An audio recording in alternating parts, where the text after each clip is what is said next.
NatureErase Instant Mole and Spot Removal Gel claims to deliver fast, painless removal of moles, skin tags, and blemishes within just hours, promising results that almost sound too good to be true. But when it comes to applying any instant skin solution directly to your body, especially something that alters or removes tissue, there's a lot more to consider than just convenience. In this video, we're taking a closer look at what this product actually is, how it's being marketed, and what users are really experiencing after trying it.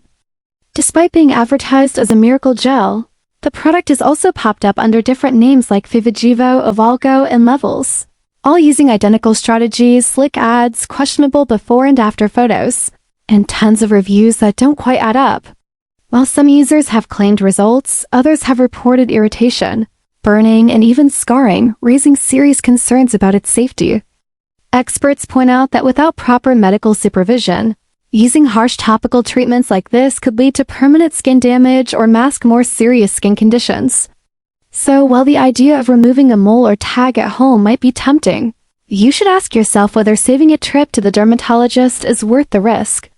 This review isn't here to tell you what to do, but to help you understand both the hype and the hidden dangers behind NatureErase and its many lookalikes.